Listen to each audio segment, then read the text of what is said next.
Cash that fucking ticket, baby. Scream it to the high heavens. About fucking time. Jesus Christ. Thank Christ.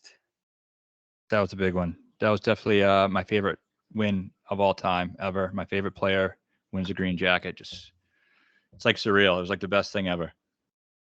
Well, that was your favorite win ever? Yeah, I mean, my favorite player, maybe my favorite athlete of all time, winning the Masters. Really? Wow. And that was the first time I hit the Masters. Man. That was awesome. Awesome. Some people said, I think some people said it was a little bit boring at the end, but I don't know.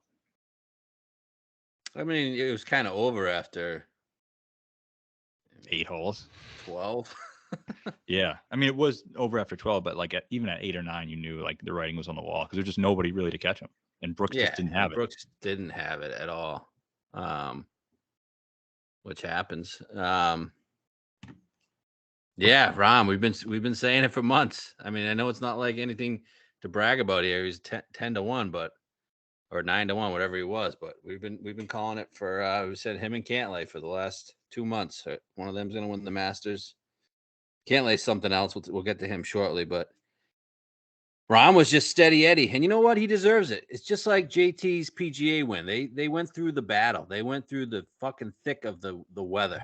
They got the shit end of the draw, and the golf gods gave them the win. You know that? It's like, and it's almost like he won with his B game too. I know it was hard, and the conditions. I didn't think he played good. I thought him and Brooks both sucked the third round. Yeah, it was Sunday morning. They were good. In the morning, Rahm was great. The fourth round, Rahm was great. Like he was just steady Eddie. It's almost like, I don't know. Brooks knows he can't do the alpha thing on Rahm. You know what I mean? Kind of like when he went up to Phil, but the slow play also factored into the whole thing too. Like that definitely fucked with Brooks. Yeah, Cantlay was bad, and like maybe it fucked with Hovland too on that final day. I really think that I think it's different. I'm not saying Rahm doesn't win, but I do think it's a little more competitive there if it's a slow play thing. I mean, these guys that was really bad. Really, really bad. It was bad, but the week in general was like we talked about how much better it was going to be because of the live guys playing in it, and it was a million times more captivating. Like if it wasn't, it would just been like another elevated event. But you had Reed charging up the board, you had Phil finish a tie for second, which is fucking incredible. Yeah. So many great storylines going around. And then Brooks, like credit to Brooks, man. I don't give a fuck what anybody says. Like people are gonna say he choked on Sunday, whatever. Like the fact that he got there and he was in the mix at a major when everyone said he was done like 2 years ago. I mean, you got to be impressed with what he did. Oh yeah, I mean, he played in perfect conditions. We had a small piece on him from like pre Orlando where we had 75 to 1. Yeah, he was great. First 2 days, he didn't miss a shot. Like I watched a ton of them. They even featured him, and he was spectacular. He was like no stress, like just easy rounds. And then the weather came in, and he just couldn't make a birdie. Couldn't find a birdie out there. No. He's kind of losing a little bit off the tee. Yeah, off the tee, he was bad on Sunday. Bad. And it just happens. I mean, we've seen it happen. We've seen it happen to Rahm. I remember Rahm at Torrey this year. Yeah. He just was dominating and completely lost it. That's just golf. That happens. I don't think it's like a Brooks can't do it in the big spot anymore type deal. I don't think it was that at all. Rahm did everything correct though. Like everything, especially in the fourth round. Like the only trouble he had to get over was the 12th hole, and he just hit the tiger shot right over that bunker, had 40 feet, 2-putt, and Brooks ended up making bogey there. Yeah, the only thing for me with the Brooks like questioning on whether he can get it done in majors was before he went to live, we kind of saw signs of this too a couple times. Like the one when he lost to Phil, and there was another one when he was in the mix in the end too, and he didn't play well. Yeah, well, the one Morikawa one, he played like dog dick. Remember that? Yeah, and he was like the guy everyone said to beat. So I don't think it's anything to do with live or like Casey. He was trying to help Casey get a major there. I remember that. Yeah, so it wasn't not like he went to live and now he's not sharp anymore. I think like if that is the problem, it happened. That problem already started prior to him even joining live. Yeah, because water No, finds its level. He won 4 yeah, and he was unbeatable in those other times. definitely. It was a very compelling Masters. I mean, just the thought of Brooks getting a 5th major, like that puts him in like another level. Like there's not many guys to have 5 majors. Puts him And one away then, from a Grand Slam. yeah, one away from the Grand Slam. That's just like that puts him in another class. Yeah. So it was great seeing him in it. Just, I mean, how do people who say like they don't want live guys playing in majors, how is it even possible to feel that way? Because think about, if it was again, it was Scotty versus Rahm, or it's like it doesn't get the juices going like it does when there's all these other storylines. I know. You need them. We need them, and we need to find a way to get them into these other majors. Like they need to be in these. Like more of them need to be in these other majors because they're going to quickly lose world ranking points, and they're going to fall out, and they're not going to be. Besides the big names, the DJs, the Brooks, the Cams, the Phils, they're not going to be in the U.S. Opens or PGAs just because they're running out of qualification ways That's the without the thing. world ranking things. So A lot of people are saying that they think that they should have like find a way to merge between the two tours, or like how guys play both. Like that's not going to happen. Whatever. Just the best thing is just find a way to get them to play majors, give them world ranking points, or an exemption if you're like top 10 on live. That's the only compromise that they both need to get into. That's it. yeah. And you know what? And then it makes the live events more intriguing too, because now if they're battling for the top 10 to get into majors, then you have that juice where they're playing for something more than money. Yeah. I agree 100%. I mean, they got to come together. I really feel like this was a big event for golf here. I feel like we could be trending to some positive news for the golf world to maybe come together, you know? Yeah. I hope. Yeah. So and it seemed like most people kind of are on board with that. And I think a lot of people who said they couldn't, like I saw people before saying, and again, these are just random people on Twitter. So who knows what, if people really thought it, but like that there was no chance any of them could make the cut or any of them come in the top 10. Like, but a lot of people were saying that. Oh, they were saying it on Golf Channel. They didn't think they'd be as sharp because they're not because of the 54 hole thing. It's just they haven't played a lot. Yeah. But do you think that's put to rest now? I hope so, but they didn't play a lot leading up to this event, but like the Masters is the one that I think they can like every year play well, right? Because they kind of know the course. Yeah, like Phil, or you see like Tiger, who like, not that he played well, but he's a guy who can just go there and play well because he knows the course so well, and it's all about course management. Yeah, like would it surprise you if like I don't know, there's probably like 10 to 12 of them in the PGA. Would it surprise you if they all sucked at the PGA? Besides maybe like 2 of them. No, it wouldn't shock me. No. Like I don't think they'll be as successful. Maybe because I really like DJ and Brooks at the PGA. Well, the thing is, it would surprise me like if they weren't in form. But I think if they're showing form on live, like we saw with Brooks, like this is what shows me. It shows me that current live form translates to anything. Besides Phil, Brooks and Reed. Yeah, but if like they're all, they both are playing well and they go there and play like that week tune up. You say what you want about the course, wasn't a great tune up for the Masters, but if you're playing well, you're playing well. You're still hitting the golf ball and you're still putting it in the hole. Yeah. What was Reed like? T3, 4 solo fourth. Yeah. Reed's the man. I fucking love Reed. I love Reed. I used to not like him, but it's just like I like how he goes at Rory. I knew he was going to contend this week or get in the mix this week. We had a great card too overall. Yeah, we did. Yeah, we did. All over it. All right. So as great of accomplishment as Rahm winning the Masters, just as good an accomplishment was Phil finishing T2. I mean, oh my God. Come on, let's put respect on my guy. Seriously. Like I started to think it leading into the week. I was like, should we be on Phil like in terms of DraftKings and all this other stuff? And he obviously he played great. And there were even people like I was saying, what are all the Phil haters saying now, or whatever, on my Twitter, and a bunch of people saying, well, wait for the weekend. It's still going to be like bad conditions of the weekend, like he'll eject. And none of those people are ever held accountable for like the shit they say. I know. Him and Jordan, nobody was even close to those two. No. Guy shot a 65. Yeah, unbelievable. I mean, the putt on. I love seeing the emotion too. Like because everyone said he didn't say a word at the Champions dinner. He's been like kind of out of the press. So the fact that he was drilling a 15-footer on 18 to post a clubhouse lead, which who knows how it works out, and then give him some fist pumps. Like, that was great. Phil's the best. He's the best. It's like people forget too that he's like a month away from being 54 years old. I think 53. 53, whatever, something like that. It's like, that's fucking old in the golf world. Nobody does what he does is in majors. Did you see? What the fuck? No one does. Yeah, it's the highest ever, oldest player to ever finish top 5 of the Masters. Did you see that Newsweek piece about how nobody was following him and nobody likes him anymore and all this other shit? Yeah, that's bullshit. That's what I was. I mean, maybe no one was following his group on Thursday. One, you put him with a shitty group, but two, look at when he made the putt when he was playing well on Sunday. There were roars everywhere. Yeah, they were definitely following him too because he was with Jordan. It's just fake news that people don't like him. Like, if people really hated him, you wouldn't be hearing roars from the crowd when he did well. People would be taunting him. You didn't see any of that. Yeah, just drummed up fake hate. Gotta get some respect. I don't care. I know he may have fucked up with this live shit, but the guy's a top 10 player of all time, man. Like, it's not even close. Like, it's Tiger and him and everybody else that's playing currently can all fuck themselves because no one's even close to those two. Yeah, and how about the Netflix doc, Rory saying "fuck you, Phil"? Fuck you, Phil's done more than you've ever done, man.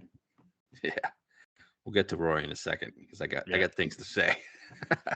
Good. I was just battling people with Rory all weekend long. I probably shouldn't have done. I'm sick of battling these people. I'm not going to do it anymore. I'm done with it. I'm retired. But it's just like, I've never seen someone with so many get excuses made for him. Yeah, I know. I will get into the Rory now. Yeah. What a sad motherfucker. That guy. What a mental fucking midget. Are you fucking shitting me? How you've been preparing for this shit since Cam beat your fucking ass in July. Yeah. And you come out here and shoot plus fucking 5 on Friday after battling back to get to even? Like, what the fuck is going on? You got the good side of the draw, you little bitch, and you sucked. Oh my God. What a sad sack that guy is. It's funny. Everyone before the event was like, this is setting. I don't know how you go away from Rory. I mean, this whole thing is setting up perfectly for him. I mean, like, he has a great tee draw. He's playing really well. He's been preparing for Augusta. He got the driver figured out. All these things and this is what people don't get.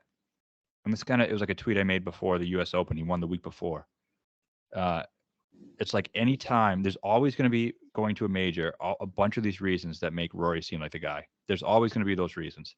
And people are like, yeah, I know he hasn't won a majors, but this, and this. Every time there's a major that happens. So that's why even this week I was like, I know it feels like he probably does do well, but like, you have to remember that. It's just like, it's something that needs to be in the back of your head. No matter how much it seems like he's going to win it, he isn't. Yeah, the only time that he ever came close when it felt that way was at the Open last year. Yeah, that did feel that way. And he even felt that way going into Sunday, and it just felt inevitable. And then Weasel did his thing. It was great, magical. I mean, but yeah, I don't know. Is the course not good for him?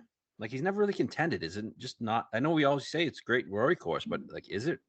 It kind of might not be. The side hill lies, all that shit, it might not be for him. The thing too about it was, and Tom Jacobs said this about Rory that I thought was pretty correct. He said the reason why he doesn't play well at Augusta is because there's so much thinking that has to go behind every shot, which makes the pressure ramp up. And it's like, there's too much pressure behind every shot. It's not like you can just go out there and like a U.S. Open where it's not that there's not pressure at a U.S. Open, but he has so much extra pressure at Augusta. It's just mental. Dude, he's Rory McIlroy though. Like, what the fuck? Well, he hasn't been able to deal with pressure for how many years now? I mean, 10. It's fucking 10. And like, people are saying like, oh yeah, no, it's hard to get one. There's a lot of good players in the game, blah, blah, blah.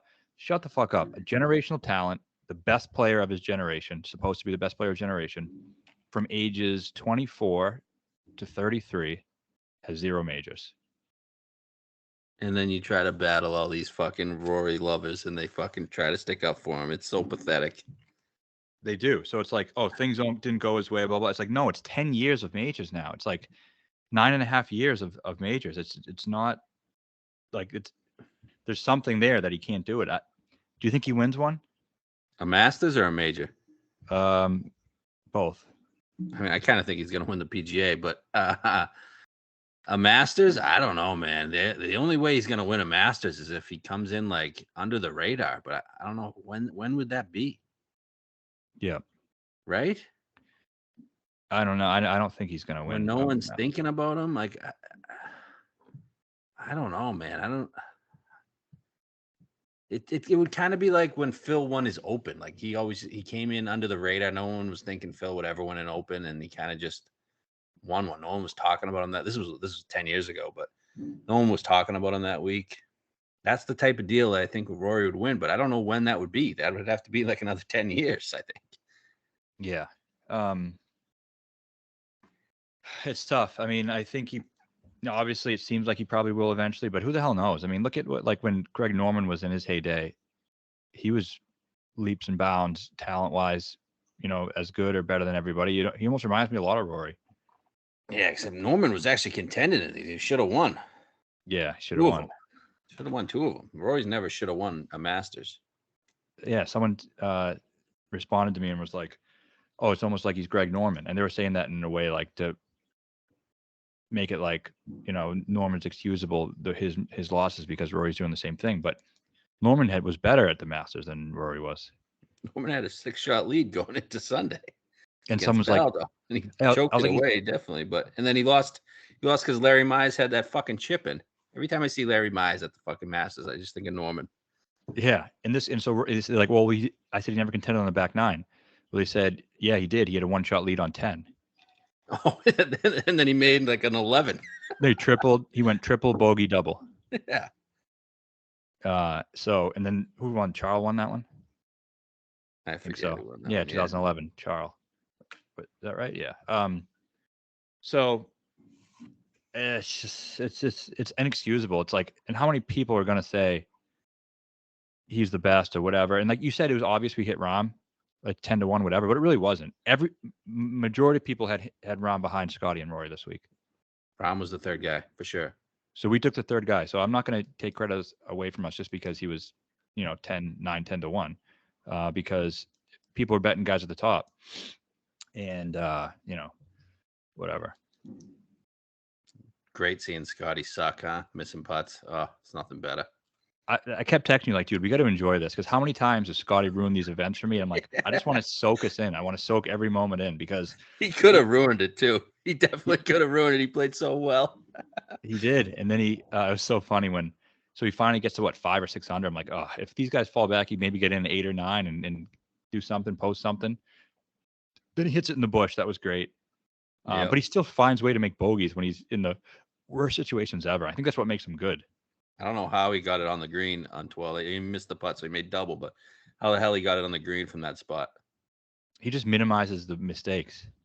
And you know what's crazy? During that whole time, the broadcast was like 4 shots behind on the Scheffler shit. I know. I was watching it on the feed, the Eamon Corn feed, and they were still showing him fucking drill the 40-footer on 11 on the broadcast, and he's already taking his drop on 12. Yeah. Like, what the fuck? Who else? Vic. But that was pretty interesting. People were all DMing me like, "Oh man, you're gonna be so pissed." I never really thought he was gonna win. Never. Not at any point did I think Vic was gonna win. I fucking love what he's doing though, and it's great that he's getting some more major reps. This is 2 majors in a row where he's been in the heat, the final 2 groups, and I think it's setting up great for him. I love it. I love it. It's good in short game and putting. Hell, I mean, he had some below average ones on Sunday, but like it did hold up in this grand scheme of things. A lot of it was the putting, but he hit some good chips. Oh yeah, especially on that Thursday. Holy hell! Yeah, 1 on 10. Holy shit! Even Sunday when he missed a couple of the putts, like he put himself in a decent spot from hard situations, gave himself a look. Yep. Then we had Cantlay. I know everybody's just dragging that guy all over the place because of his slow play. He played good. I mean, right? Like he was great. He lost 4 strokes putting.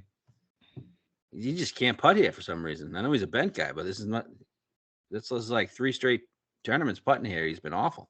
They say he loves fast greens too, which is stop tapping your feet, Pat. I mean, Jesus Christ.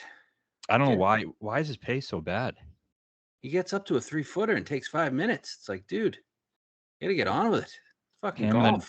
Bennett was taking forever too. Oh He's my a fucking God, pain in the Bennett. ass. That's another thing that fucked Brooks and I think Brooks and Rahm were both annoyed with Bennett in the third round with him. Like he was slow as fuck. They got I to fix fucking the hate pace and Sam play. Bennett. I do too. Everyone's like, "Oh, how great he is." Yeah, he looks good, impressive showing, but cut the shit. And like I get, he's a Gen Z guy, but like he does the club twirl after every fucking shot. Like he rubs me the wrong way. Don't love the goatee, the just plain goatee. Yeah, Bennett, not for us. No. Plus slow as shit. I can't stand slow golfers. I like it when guys. Rahm's the same way. Brooks and DJ, they just get up there and hit it. Rahm pretty much gets up and hit it. He's a fast player as well, and it's just that's how golf should be played. I don't know. Yeah, it is. What else did I have? Oh, the Brooks Woodland penalty shit. I fucking hate these motherfuckers that are sitting in their mom's basement and just fucking calling shit in. Like, are you? This is what you have. Like, grow the Forgot fuck about up. that. Yeah, it happened. It felt like days and days ago. That was Thursday. And I would get it more if it was like something that he cheated to get a better lie, or like, he moved the ball, or he grounded his club in the bunker, or he did something that improved his chances of winning. Like, if he did what you accuse him of doing, he's helping Woodland play better. So, yeah, I know it's against the rules, and I'm fine with the rule. Like you said, you thought it's a good rule. I do too. But calling it in and just like in that shit when it's nothing to do with like the integrity of his score. Right. Is this the same thing they called Tiger in back in 2013? That was bullshit. Yeah, like the thing with Reed a couple of times, like he deserved to get called in, right? He puts his finger in the hole. That's bullshit. Yeah. What else did I have?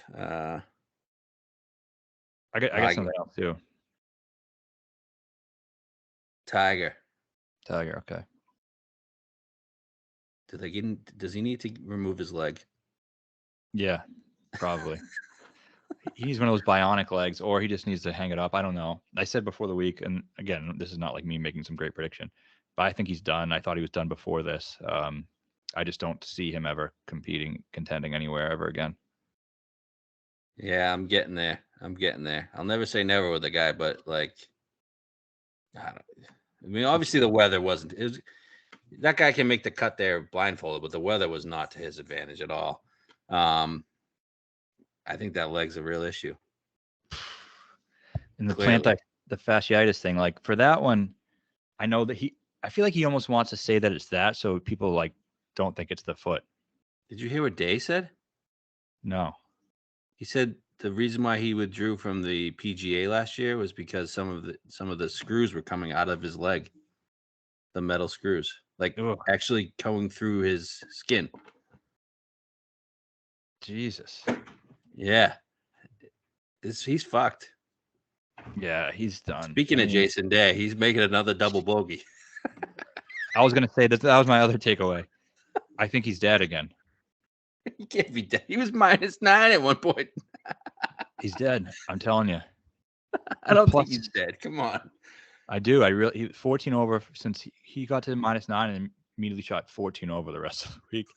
And that was great. I was like, oh, sweet. We have a piece on Brooks. Rahm's playing great. Day's at -9. And then he withdraws today. Lowry was playing good. And Reed. And he withdraws today. Yeah, I don't mind him withdrawing today. He should withdraw, but like, I just think he might be dead again. I hope not, because we got a full fucking season of J Day upon us.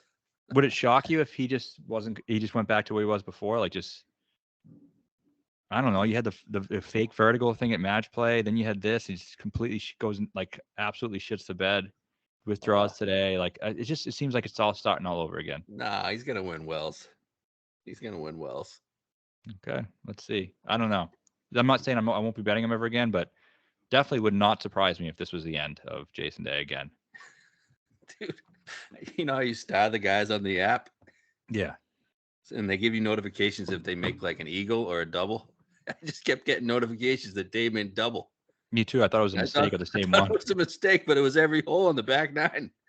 Yeah, unbelievable. That was bad.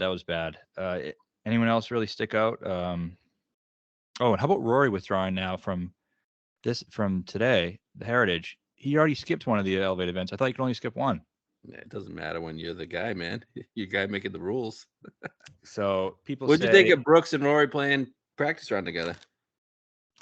I thought it was pretty good. I thought it showed. I think Brooks said, what did he say, that it was good for him. I think he gave him confidence going into the week because he's wanted to see if he was like could really. I think those live guys had questions too whether they're going to contend. I think they thought they could, but like he said, he wanted to stack himself up against Rory and see if he really was playing as good as he thought he was.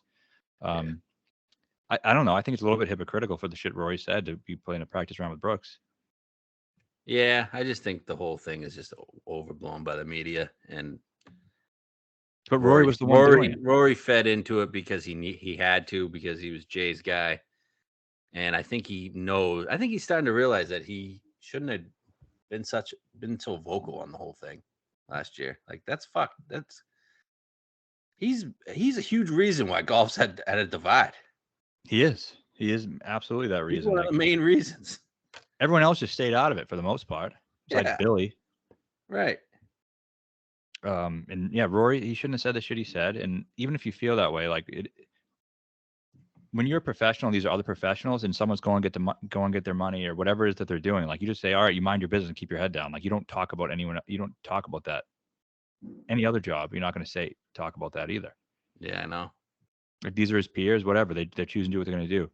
You look at like other pro sports, those guys usually have each other's back and like they don't say that shit to the media. Like it's just not a good look. Right. Yeah. Everybody should have just handled it like DJ did. Yeah. What's Rahm serving next year? Ooh. Quesadillas? Quesadilla? That's a good question. I don't know. Maybe some chorizo? Man. Rahm, man. He's got a massive ass. He does. He got a caboose. Oh, yeah. He's so fucking good. And the reason why I think he's great here, too, is just like, you look at why Seve was great and all those other things, but it's not how great he is off the tee, which is obviously a huge help, but his short game around the green. No, it was fantastic this week. His short game. He has all the shots. I forgot he 4-putted the first hole. Yeah. That was like, oh, my God. What the fuck? I threw an extra 100 there at 14-1. Some people said they got 20. Yeah, he still shot 7 under that day. I mean, and that's why Brooks was contending too. I mean, because he hit the first round lead around him. Yeah, he was getting up and down. Brooks was getting up and down from everywhere. That's the key. Like Spieth gets up and down from everywhere. Scheffler, when he won, that was what pissed. It wasn't like he was smoking it off the tee and then hitting approaches to 4 feet. He was bad shot off the tee, kind of recover a little bit, chip it to 8 feet, make the putt. It's all about getting up and down. Yeah, even when Brooks and Rahm didn't really have it much. Sunday morning, they were both just figuring out how to make par. Like there were some great pars by both of them. There were. I remember the one on 10 that Brooks made when he hit it behind the tree and had to just pitch out. That was out. incredible. Hit an 8-iron to 10 feet and made the putt. Yeah. Look at Vic. Why was Vic in the mix? Because he's getting it up and down. Yep. Yeah, so great Masters. Good week for Liv. I think this was a successful week for Liv. And now they get three tournaments before PGA, which is a positive. Like they're playing more than the PGA guys are going to be playing. Yeah. They're going to get Adelaide. PGA guys are going to play this week and probably Wells Fargo, and that's probably it before the PGA for them. Yeah, and then you get Zurich next week at the team event, so that means nothing. And then while you're doing that, you would Liv playing Adelaide, which I think is going to be a pretty good atmosphere. Yep, and then I think it's back-to-back weeks, Adelaide and then Singapore, and then they come back and play Tulsa, I believe. Before the PGA. I wanted to ask you this too. Do you think this gets any more eyes on Liv? Like casual golf fans who saw Phil contending, Brooks contending, Reed contending, like, all right, maybe I will check out Liv if these guys are actually playing pretty good and see what it's all about. I had a conversation about this with a casual fan. Mm-hmm. And he said he would watch Liv a lot, but he doesn't know where to go. Like he knows it's on CW, but he doesn't know when the event is. Yeah. He's not like a diehard golf fan, but he's a casual viewer. Like he loves the Masters, that type of shit. But he would watch Liv, but he doesn't know when the event is. Like they just don't market it. Like, not even the time, just like what week or anything too. Yeah, right? what week? Like when is it? He's like I stumbled upon it a couple weeks ago, but I had no idea it was even on that week. I think that's part of it too, because it's on like, once every 3 or 4 weeks, whereas the PGA Tour, like, oh, I turn it on Sunday, there's going to be a golf tournament on. But they gotta you gotta market this better, like on social media or something, right? But I think they're trying. I don't I know see if it on they are, Twitter. man. It's a very poorly run tour. It is a poorly run tour, but I do think, I don't know what else they can do. Like, I don't know, get better spokesmen or something, but because they're tweeting it. I mean, their account's tweeting it. Look at this. I see it on Instagram. I see it on Twitter. Yeah. So do I think it's get more eyes? Maybe. I don't know. The next one's in Australia. It'll get a lot of eyes out there, but it's gonna be on middle of the night 12 for hours. us, right? Oh, 12 hours. So maybe 8 it'll be a.m. on. Yeah, maybe it'll be good for us. I think we have a listener, Mark from Melbourne, always talks to me about the events. I think when he finishes to stay up at PGA Tour event, he has to stay up to like 2 or 3 a.m. Okay. If I have a guy in the mix, I'll do it. Yeah. Yeah. What was the other thing? Oh, I know the delays sucked and whatnot, but I really enjoyed waking up at 8 in the morning and watching the Masters. That was cool. All day. That was great. How about that bunker shot from Cam too? Ah, that was incredible. That was one of the best shots of the week. He's fucking spectacular. I fucking love that guy. There's so many interesting players. Of course, he made the putt too. That's because that's just what he does. So yeah, I'm looking forward to the next major. At least for now, we're in the heat of major season, right? We're gonna start reeling them off a bit. And yeah, we haven't been great, but hey, 3 out of the last 4 majors. We were never major guys. Now we're major guys. Flip the switch. 3 out of 4 majors. That's crazy. That's crazy. The only one we didn't get was Fitz at the U.S. Open. Yep. I hope everybody got on Cam Young PGA 40-1. Yeah, I think from what I heard, like an hour after we tweeted that, it got hit to 35 or 30 or something. I don't know. Hopefully some people got it. It's at 25. Is it 25 now? Yeah. Jesus. How about Willie? Willie's done forever. He might be done forever. Back surgery is especially when he just had one 6 months ago. Happened to Graham Dillette. He was a good player, making President Cup teams, and he's just gone now. Especially with his frame. I mean, he said he's already feeling better. I hope he's not. I'm not the biggest Willie fan, but I don't want to see anyone's career end to injury. Hopefully he's back and playing. Yeah, I hope so. If not, we hit on his last great moment. We did, or maybe possibly his only great moment. Right. All right. Well, I guess we got to get into this other event. I don't really love an elevated event the week after the Masters. No, it sucks. I don't like it at all. Yeah, it seems regular Heritage. I do too. It's just so hard to gauge like people's motivations, and you got a couple guys withdrawing, Rory and Day. You got it's all types of things like variables that you don't really know how to predict. And that's kind of how I feel this week. I'm not feeling incredibly confident about it just because one, players who do well at the Masters never really play well here. The last one, I think Cooch finished 5th at the Masters. He won here. I think it was 2014. Don't forget old man Stu finished 12th. Yep, that's right. So let's say top 10. Yeah. Cooch was the only one to do in the top 10, but 6 out of the past 10 have missed the cut at the Masters who've won here. Wow. So there's but that. 11 of the last 15 winners did play the Masters. Yeah. But now you got bad conditions at the Masters. You had most of the guys are playing between 25 and 30 holes on Sunday. That is another factor. Mm-hmm. So you're looking for guys who either who didn't make the cut, or guys who I'd like to say guys who made the cut, played well, but just never really deep into contention. They didn't really expend that mental or physical energy that it takes to be in contention in an event like that. But they also did play 25, 30 holes. Right. Did you hear what Spieth said about PGA has to figure the schedule out? Did you see what he said about playing too much golf? Yeah. Which I kind of agree with. I mean, because he played Valspar. He actually skipped the Valero for the first time. They're just not giving him spots to rest. No, it's terribly poor scheduling this year by the PGA. It was. They need to space those elevated events out further. Yeah, and I think they will next year. I think they get a better grasp on it. Decky didn't even sign up. He was like, "Fuck this." They go, oh yeah, you can only miss one per year. It's like, okay, what the fuck are you gonna do about it? Exactly. Yeah, like what are they gonna do if Rory misses? Yeah, or yeah, I mean, so yeah, a lot of weird variables in play. I would prefer regular Heritage too, maybe an elevated event in a couple of weeks or something. But is what it is. there are a lot of guys who out there who are motivated to win, and I think are playing pretty good and didn't get in the mix in the Masters. That's kind of what we're looking for. Yeah, we got another one too after the U.S. Open. There's a designated event. The week after? Yeah, it's terrible. It's interesting because both those events, Travelers and Heritage, are courses where typically you don't need that elite, super elite skill set to win. Whereas Riviera, API, you're thinking you do need those, even though Kitayama on API. So but Kitayama has that skill set needed for API, the bomber thing. Yeah, that's true. So it has seemed like those big guys, when they want that $20 million purse, they can go get it.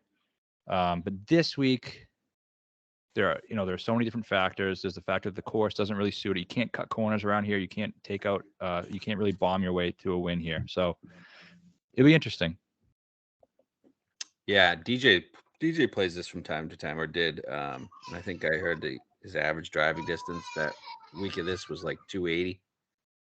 So you definitely got to hit your spots here. And he's never played it well either at all. No. Even when he's at his best. He was in the mix one year, and then he finished like 11th, I think. I think he was in the final group and shit his pants Sunday. But yeah. So past winners here, you got Spieth 13 last year. He won the playoff against Cantlay. He had Sink at 19 under. Webb at 22. That was the COVID year, so it was in November. We were on Webb. We won that week. He won in you want to call it, well, not an elevated event, but the field was completely stacked because they hadn't played in a while. That was in June. June, okay. I don't know why I said November. The COVID years is all a fucking clusterfuck. I don't even know what happened. I think that was the second event back. I think they went Charles Schwab, then Heritage. That's right. Berger won Charles Schwab. Okay. Yeah. CT Pan won in 2019 at 12 under. Oh, that was a killer. I was on Cooch. Oh. Was that when Sned shot to 59 in round one, or no? No, that was at Wyndham. Okay. That was another CT Pan, the one, though. Yeah, that's why I was thinking it. Satoshi Kodaira, 12 under. Wes Bryan won at 13 fucking under. Killer. Yeah. Oh, you were in a playoff. I remember that. Siwoo. And it was shit weather. And I was listening to it on fucking PGA radio. And that was my introduction to PGA radio. That shit's electric. Yeah, it's great. Wes Bryan, 13 under. Brandon Grace won at 9 under, and Jim Pure. Hit both of those, baby. Grace and Wes Bryan back in the day. Really? I was a young lad, not betting what I bet now, but hit both. That's great. So I think fairways, good short game. Like, look at the players who won. But it's always tough now when you get these events that now everybody's playing them. So is it like, does it really favor short hitting, short game accurate guys, the coaches of the world, or did just the big dogs not play? But I think that answers your question where you saw Webb still won in 2020, even though there was all the big dogs there. Yeah, this is going to be a test here to figure out if that's really true or not. I think this opens up to more possible winners, right? Yeah. Like, we're not like most of the elevated events besides API, but you even had Scotty and Rory in the top 3 there. I think it opens up to more possible winners, I believe. I would say like a Kuchar, like I wouldn't be shocked if Kuchar won this event. Obviously, he's a shit number this week, but like a guy like Kuchar, like you can see him winning this event. Whereas like I can't see him winning the Genesis. Yeah. That's how I feel. Yeah, I agree with that completely. I was hoping Kuchar's going to be 70 or something, but Kuch can win this. Yeah, he can. I'd love to see it too. I don't know if I can get there though. It's tough because there are a lot of good numbers on good players, and they're putting him at like 50. I haven't seen any updated odds for a while, but all right. So we got the course. I don't think I gave you course specs. We got a par 71, 7,121 yards, Bermuda greens, Pete Dye design, which we've seen a kind of good amount of those lately. Who've won the last couple? You had the players. Scotty won a Pete Dye design. Burns, if you count match play. Yeah. Who won the Amex? Rahm. So Scotty and Rahm. Scotty, yeah. So the best players win. Okay. You got a model? I do. Now, like I gotta, I guess, put my preface this by saying, if Rory is third on the model, that doesn't mean I think he's going to finish third. I thought people knew that already. But I guess it means I was on Rory because I had him in the model, even though I went on 3 podcasts and 2 radio shows saying that I wanted nothing to do with him and I was completely fading him. But those who don't really get it, so it's just kind of one piece of the puzzle. Whose game should fit this course this week, but it's by no means the end all be all or have anything to do with who I think is going to win the event. It's just kind of a small piece of the puzzle. So let's see my model here. Yeah, I got Heritage. All right. I don't know why I can't find it for now, but I don't know what stats you looking at. Anything good? Stats I'm looking at this week. I got it now. Big course history. I was looking at proximity, 125 to 150. What else did I have? Approach is a massive here, I believe. Yeah, it is. Most tournaments. Even more so. It's not important. Yep. Another thing with the model here too is like if you look at no match play and no Masters involved, so it's like 2 out of the last 3 events aren't even factored in. Yeah, I'm kind of going on feel here, but I was curious what your models. So I got Scheffler, Hatton, Finau, Rahm, Sungjae, Homa, Morikawa, Cooch, Rose, Straka. Hatton, huh? Second, but again, he was lights out before match play. Yeah. And nothing's been really factored in since then. Missed the cut at Valero. Yeah. That's still factored in. Yeah. All right. So a couple guys there that I'm interested in that you listed. Should we get to odds? Yeah.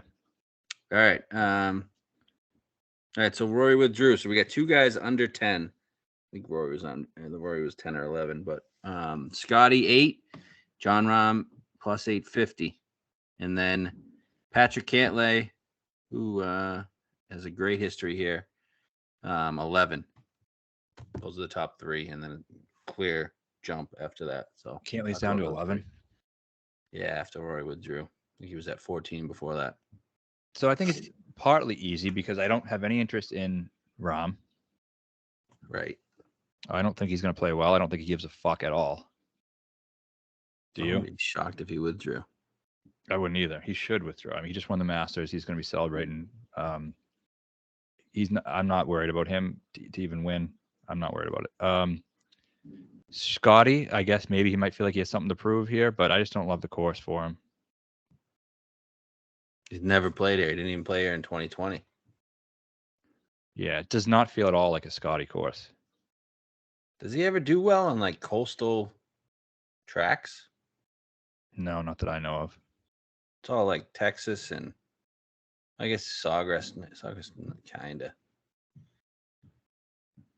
He's obviously the guy that, he's course proof. He has his game. He can play anywhere, but not, again, I'm not. Yeah, just not going to do it. I mean, then you got Cantlay who. Hold on, time out. I just got to say this for people who don't get it. Scheffler's first in my model. The reason is because he's great every week. He has great stats. He's the second best player in the world, so he's going to be there. I'm not betting him or playing him on DraftKings. I'm a fade. Well, not on DraftKings, huh? That could be an interesting fade there. What if he's not popular? He will be, I think. Or if he's not, then I'm not now. Yeah, we just can't stand his fucking face. No, and not to mention he was defending champ last week. A lot of went into it. He did get somewhat into contention a little bit. Like I just don't think he's going to play well this week. Okay. Scheffler's probably going to be number 1 in your model 75% of the weeks this year. Yeah. And you're not going to bet him at any point. No. So, all right. And then Cantlay, 14-1. His history since 2017, 3rd, 7th, 3rd, miscut 2nd. Great history. He could win. Definitely could win. I think he should be the favorite, to be honest with you. He should. He's the favorite in my eyes. He's the guy to beat. He's the guy I'm most worried about. So I'm not going to bet at 11 or 14. I'm not doing it this week. But yeah, you're talking about DraftKings. Like he's a guy I would play. He's the guy who I think is going to be in it Do you think he gets bothered by everyone talking shit about him today? He's probably gonna win because of that. Like you Yeah. just see that, right? Like he's just like, oh, I play slow. I'm just gonna come out and win. And this would be like an event that he wins because he fucking sucks at majors. He should have won last year. Yeah, he lost in the playoff, right? He got lost in the playoff. He got like buried in the bunker, I think. Yeah. But yeah, I could see him winning. Do you think 14 is a good bet if you had gotten that at the time? I mean, we could have gotten it, but I don't mind the 14. I need a break from Cantlay. yeah, I do too. I don't think it's a bad bet though if you're one of the people who bet it. I wouldn't bet it at 11, 14, yeah, maybe. Yeah. All right, then you jump up. You got Colin Morikawa, the Chinaman, at 18. Defending champ Jordan Spieth, 20. Victor Hovland, 22, and Cam Young, 22. Gets interesting there. My first gut reaction before I knew what the odds were going to be was like, I think Colin could win this thing. He did a lot of things last week that I liked. He was not in contention, but he showed some signs of playing well. He's hitting a lot of fairways. He's hitting a lot of greens and reg. He's good on approach. Was solid last week statistically. He finished in tie for 10th, so pretty good. 13th to players, gained a bunch on approach of the players. Wasn't good at match play, but that doesn't really bother me too much. It wasn't bad at match play. Did he get out? I thought he got out. No, he didn't.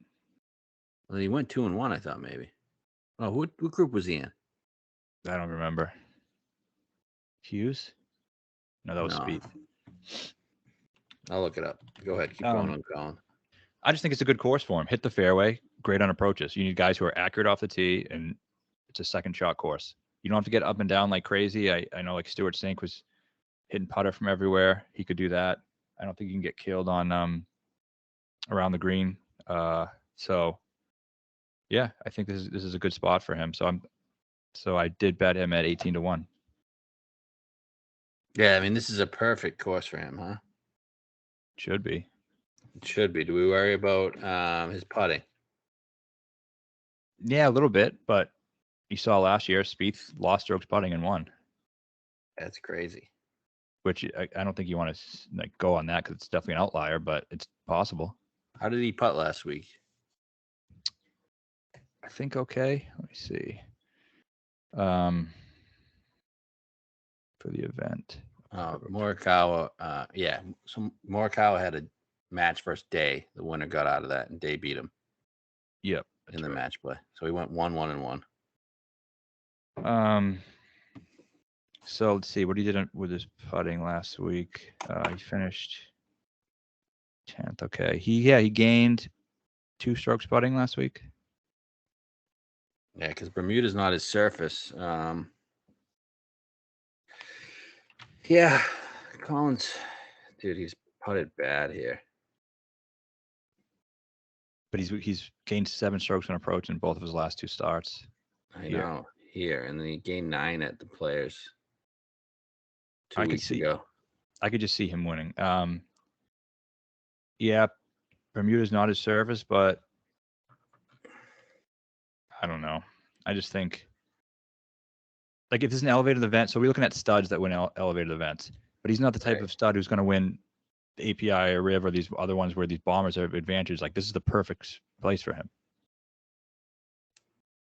No, it's definitely a perfect course for him. I worry about the Bermuda. That's the only thing. I think his irons are great right now. Do you think he's going to win a Masters? No, not really. I didn't think so, but he's sneaky having some good performances there now. Yeah, I think probably because he plays smart. Yeah. Well, you got to play smart here. I believe I'm going to join you on the 18. I haven't bet the 18 yet, but I just want some guys I think can win. Yeah, all signs are pointing me to bet him. I want to talk to you about a few other guys here, but yeah, perfect course for him. There's really nothing bad to say about him except the putting. Yep. So, and he plays here regularly too. It's not like he would be here, I believe, if it wasn't designated. Yeah, it's right? just a perfect course for him. If he knows his game, he should be I playing think here. he knows it's a perfect course for him. That's why he's been showing up here every year Right. too. Yep. Okay, and the other guy's Spieth. Just no, he's playing. He even said he's playing too much golf and defending champ. I just don't think he's going to win 2 times in a row. Cam Young, he played well here last year, despite this not being something that would fit him whatsoever. He could be. I mean, he could sink the place, right? I think he actually was one of the few guys who like was in the top 10 in driving distance for the week and won. I don't think anyone else has. Yeah, so I mean, he finished 3rd here last year.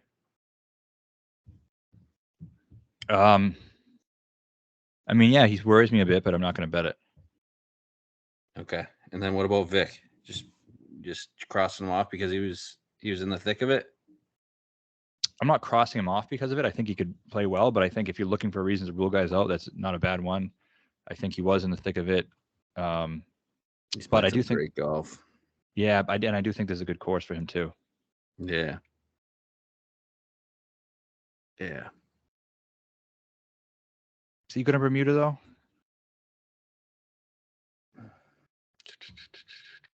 We talked about some Texas wedges too. I think that's probably good for him, but not that. I mean, he showed last week that he actually his around green game is pretty good. My internet's being slow today. But he's always gonna fucking make the mistake. He's always gonna make the mistake. He's gonna win one of these eventually, though, man. Right? Yeah. All right, next range. He can't be good on Bermuda. Never even. Right? No, yeah. I mean, yeah. I don't know. I am a little worried about Vic. I'll put it that way, but I'm not gonna bet it. Okay. All right. You got X25, Finau 25. This is on DraftKings. Sanjay is down to 28, seen up to 35. Fitzpatrick 28, and JT 28. Okay. Just recent Bermuda for Vic before we get to those guys. 1.2 he gained at API and 1.7 at players. Okay, good. And also he's good at players, and players is Pete Dye, so he's a good putter overall. Yeah, he's not bad. He was great last week. So we both agreed on this morning that the JT number's out of control. We bet 28. Correct. Yeah, I mean, yeah, 28. This number is just way too big. I don't care. This is one of the rules we've always gone by. Just bet the number type play. The miscut, like, it does have a Spieth type feel to it from last year. Spieth missed the cut last year, and then he came back, and no one was talking about him, and he won the Heritage. Like, everybody thought he was lost. I don't think JT is like lost. Like, I still believe in him. Like, I just think he's still that good. He might not be playing as well as he's capable of, but like, I just believe he should be 20, and this 28-1 is just too big. And I'm not going to hold the miscut against him. I mean, not all miscuts are equal. He was under par for 90% of the tournament that he had. He was 2 under going into the restart, and that back nine was playing extremely hard. Everybody's bogeying, even Rahm, especially 17 and 18. Yep. Like, that 18th hole was playing like 600 yards long. Like, getting Cam Young hit a drive 250. That was like the longest drive. It was crazy. Yeah, he was in a tough spot. I mean, he was 2 under round 1, which was fine. Usually his bugaboo is round 1 in majors, but he was 2 under in round 1. And he's been decent. He's won an event off a miscut at a major before. In 2018, he missed the cut at the Open. The next event he won at St. Jude, which was basically an elevated event, WGC at the time. 2017, he missed the cut at the Open. 2 starts later, he won the PGA. 2020, missed the cut at the Genesis, 6th at the WGC Mexico. 2020, missed the cut at the Travelers, and he was 2nd the following week to Colin at the Workday when we were on Colin. Mm-hmm. So, I mean, he's had some mixed results. He's also missed the cut at majors and finished like 35th in a couple of events, but so mixed results. I'm not worried about the missed cut at all. It is just a pure bet the number play, and it has a Spieth type feel from last year. Yeah, well said. I agree with all those points. He, again, like Spieth, missed the cut. In disappointment, you could see how disappointed he was. Maybe he gets him refocused. Maybe it gets him. And then again, he avoided playing 30 holes in the wind, in the rain. Yeah, he got a little bit of it, but he didn't. What did he get? Like 9 holes of it. He didn't get 30. He wasn't grinding all weekend. He wasn't grinding, and you'd think he's motivated, and he probably got here early, like Spieth did last year, and is motivated to go out and win one because he needs to win anyway. And he hasn't been playing bad. He's been gaining strokes on approach. I do wonder if there's something going on with him. It just seems like, I don't know. For me, I just keep getting that vibe that something's going on. That I wouldn't be shocked if we found out a little down the road that maybe something had happened. I don't know what, or there's something going on in his life. I'm not sure, but at this point, you bet the number at 28, and you just say fuck it. And if he's not great, he's not great. But I mean, getting him at this price at a course that should be pretty good for him, that he's played okay at in the past, and he avoided that grind that most of the other great players had to play in. So yeah, I'm in. When's the last time he was 28? When he won at Firestone. That was great. Yeah, that's great. It's a big fucking number to hang. It is. I think he was. Want to say recently he was something approaching that. Yeah, he was close to 25. The Masters, he was 25 last week. But it didn't feel right. This week it does feel like a sneaky, like get back in type of thing. Yeah. Yeah, so we're all in on JT. What about X 25? That's a decent number too. It's a good number. It's a place has he played well here? He should if he hasn't. No, he hasn't played that well. 32nd, 63rd, and 64th. Hasn't played the last 2 years here. So no. Good. I don't want anything to do with him. He's on the East Coast. He's a West Coast guy. Yep. That's my reason to cross him off. But I wouldn't hold it against anybody for betting at 25. No, not at all. Good number. So, and then Finau, just no. Nope. Okay, it's 2 other guys I mentioned here. One is Fitzpatrick at 28, and the other guy is Sanjay. He's listed at 28, but I've seen 35s. You like Fitz, right? Yeah, I bet Fitz. I think 29 was the number I got. I think we're starting to see some life out of Fitz. I don't know if you agree with me or not, but like he seems to be playing better. I thought we went 2-1 in the match play. And then last week he finished 10th, I believe. Right? Yeah. And he had decent stats. Gained over 4 in approach, gained 4 off the tee. Tee to green, he was great. And from quotes in the past, this is his favorite golf course. They used to come over here, the Fitzpatricks, as kids. And he's had decent success here. He's 4th here in 2021, 14th in 2020, 14th in 2018. I can just picture Fitz. He just fits the mold here. Right? Yeah. Great spot for him. Bermuda guy, putting. Yes. Yeah. And I bet too. I joined you. My only question for him, my only concern is just, he said he had that bulging disc recently. Is that fixed or what? And the sound of it is it's been fixed since February, and it's just taking him time to get going. Okay. That's what his it was in his Masters interview that he did. I watched all the Masters interviews this week just to get every piece I could. But that's what he said. He had a bulging disc that they took care of, and it just wasn't allowing him to practice during the January and February time, and that's why the results showed as. At least that's what he said. Okay. Yeah, it wouldn't surprise me if he played well. It wouldn't surprise me if he didn't play well. I like the number. I love the course fit. I like that's his favorite course on tour because we saw before, like it's a course he's comfortable with. He's really good. And he hasn't shown the ability to win on the PGA Tour outside the U.S. Open win. But when he did win the U.S. Open, it was at a course where he had played before in the past and really liked. So there's a course he's played before in the past. He's really liked it. He's had some mixed results here, some really good starts and some couple missed cuts too. Yeah. But I think he's a different player now, you'd hope. And if he's healthy, I'm a little concerned about it, but I think it's a good bet. Yeah, that's the concern with him. What about Sanjay 35? This is a skill set thing. We're betting skill set guys, and then JT's the number guy. Sungjae, Yeah. I like. He should be good. He just, like we talked about before, he just doesn't contend that much.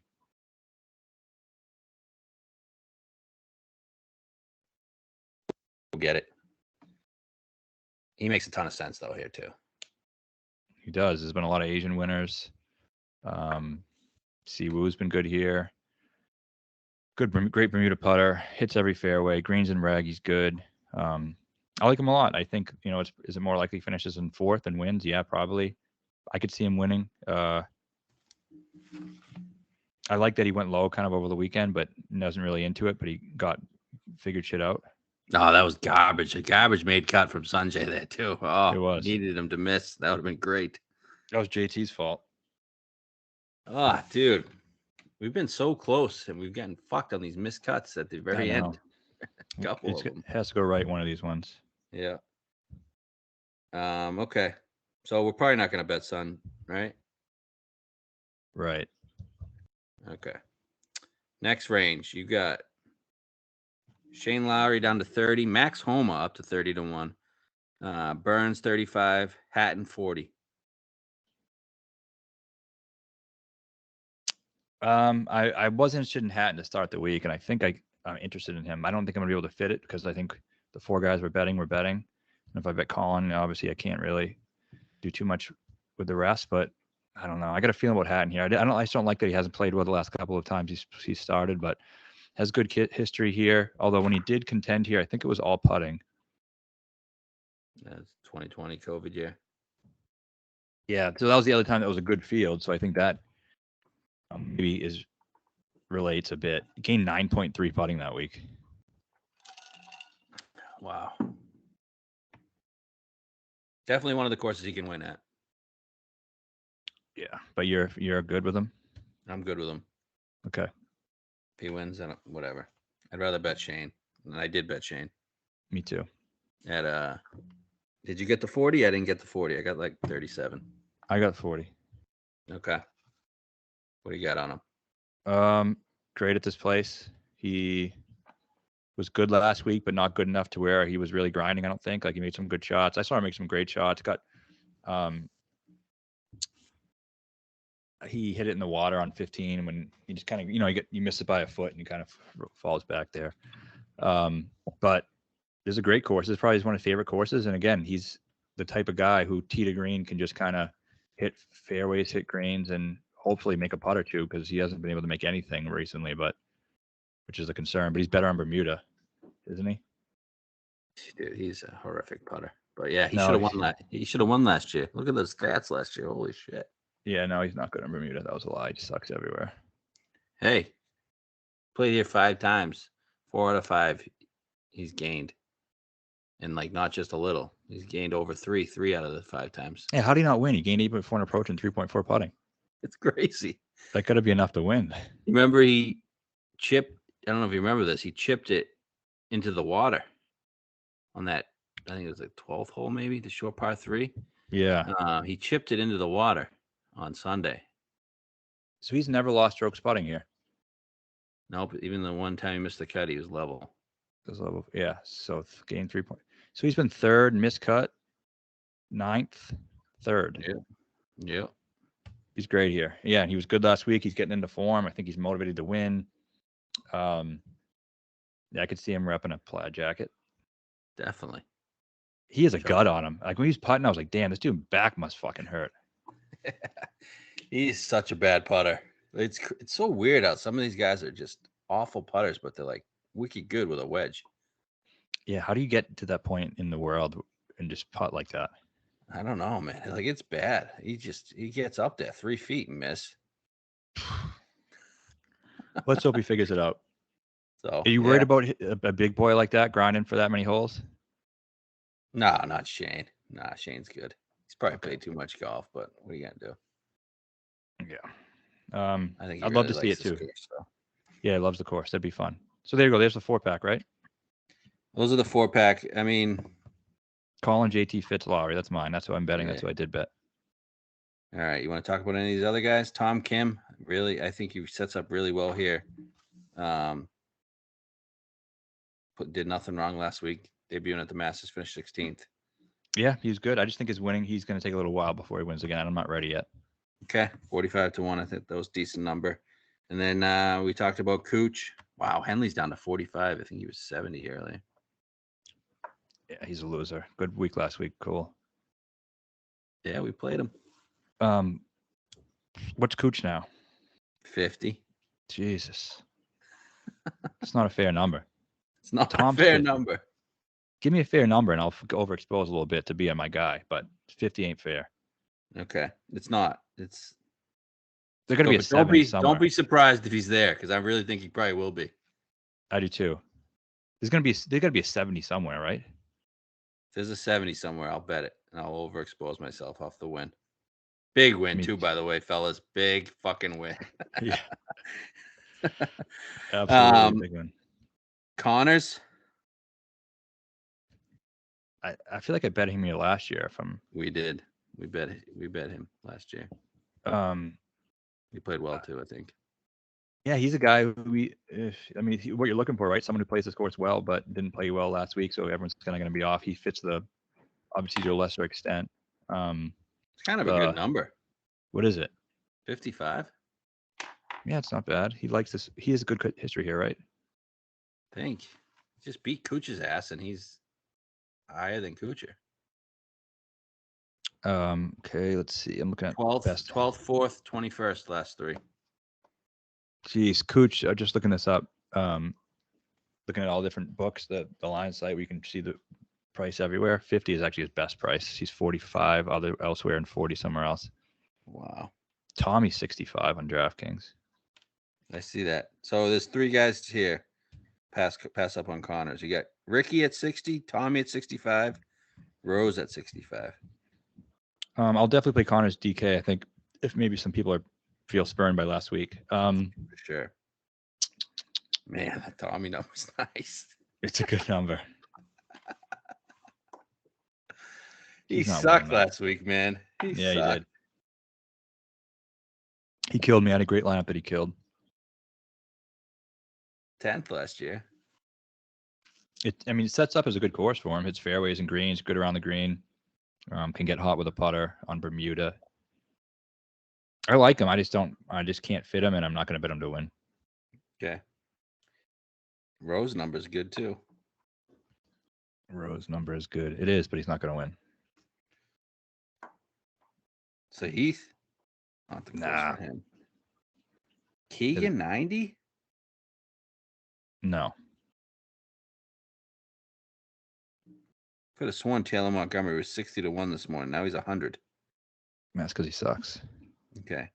None of these guys are going to win. No, it's still an event. I think you got to be the top 40-1 or better to win. I don't think you can get too crazy at this thing. And if people they're looking at like regular heritage. It's not going to be regular heritage. I mean, you might play to the skill set of guys, maybe Sungjae, Tom, and Morikawa, those type of guys, but it's not going to be like complete randoms. Yeah, Poston has great history. Yeah, fuck him. Okay. All right, so there's the four-man card. We got Colin, 18, JT, 28. Who's the other guy? Fitz, 28. Fitz, 28, and Shane, 40. Shane, 40. And if we can see something on Cooch, we're going to try to find something on him. Yeah. But 50, I don't think he's bettable. Old Lassie ain't dead yet. No, give him one more. He was really impressive at wherever the fuck it was, so good for him. All right, John Rahm, baby. John Rahm, cash that fucking ticket. There it is.